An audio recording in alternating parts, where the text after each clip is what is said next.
As a toddler, Kim Sin found himself in the middle of the Khmer Rouge War in Cambodia. It was a very hard life, just, trying to get enough food to eat. And me and my friend, we had to go to a garbage container and dig some food from there. Schools were converted to prisons.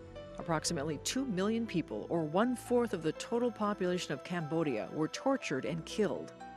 It was an attempt to wipe out the existing Cambodian culture, so people with an education were a prime target. If you're an educator, you were killed. Kim's family decided to escape from Cambodia by traveling through the jungles. There's a lot of animals like tiger, elephant, poison snake, and there's a lot of bomb mine. You're gambling with your life, and so that's what my older brother and my mom decided, that they're going to take a chance.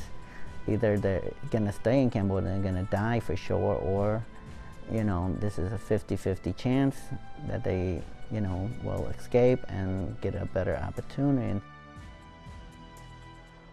After an extensive journey, Kim's family relocated to Rochester, Minnesota, a place where his mother's dream became a reality. My mom always wanted to see me finish school and continue to go to college. Kim attended Rochester Community and Technical College and Winona State University. While in college, his dream of creating an Asian student organization also came true.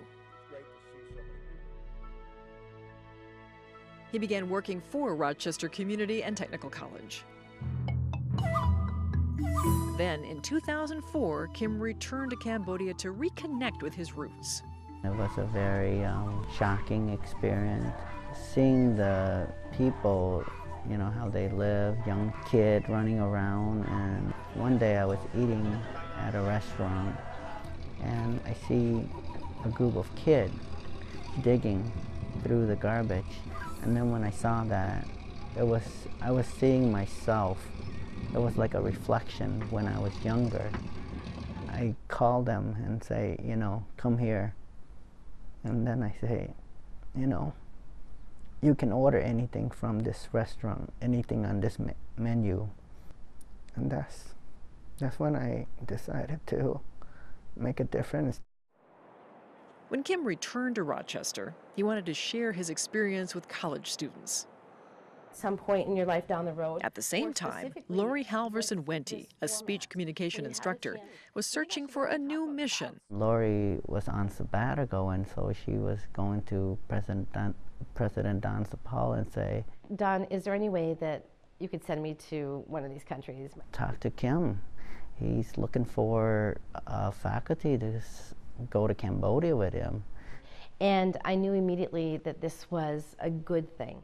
We could be at the CFO school, yep. And we already have the internet there. Mm-hmm. So Lori and Kim began to work together to plan a service learning trip to Cambodia. When you're doing these speeches, you personally are coming up with really good examples of what you can do to make a difference. Although I teach communication, I think what I enjoy most is actually getting out of the classroom and helping the students to figure out how to take the material and apply it to real-life situations. We do a lot of service learning work. People live in this every day. While that's a small part of the class, it can really incorporate a lot of the discussion about the theories that we talk about in the class. Some of Lori Halverson-Wente's intercultural communication students have an opportunity to experience the culture of Cambodia firsthand. Hi, my name's Ryan. I'll be your nurse. How are you doing today? good. Ryan Bille, a graduate of Rochester Community and Technical College's nursing program, participated in the Cambodia Service Learning Experience. And again? I've always kind of been raised in an environment of always wanting to help others, and I knew I wanted to get into the medical profession for that exact reason.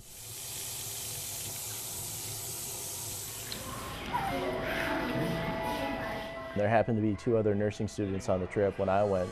When we were at the schools, actually taught hand hygiene and the proper way to wash your hands and why it's important to wash your hands. While I was on the trip, we did a few different things. One day we painted the school while we were over there. We planted some trees for this school. We also helped build wells and toilets while we were there. Basically, a lot of these schools don't have toilets there. For the boys, that's not quite as big of an issue, but for the girls, that can kind of lead to them dropping out of school, basically. So we've kind of set up some partnerships with some different organizations actually in Cambodia. We focus more on creating a partnership than just a patronage. We don't want to go over there and just kind of be like, here we are, we're the Americans, we're going to fix everything. We want to create a partnership so that they can help take care of some of these problems themselves. The students also serve at a garbage dump in Phnom Penh called the Black Mountain. It's just so dirty with methane gas that is toxic, and unfortunately children are breathing this methane gas in constantly as they sort through and pick garbage. There was even a couple of 5-year-olds working there, and it was horrifying conditions. I kind of broke down while I was there because I realized I got health insurance. If something happened to me while I was there, I could get flown right back to the United States and get some of the best health care in the world. Whereas these people, this is what they live with every day.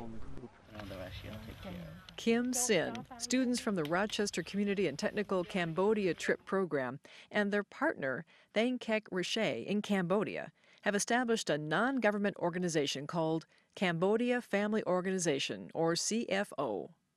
Together, they've set up a school in Phnom Penh, Cambodia. Giving them an education is the key to help them to get out of poverty.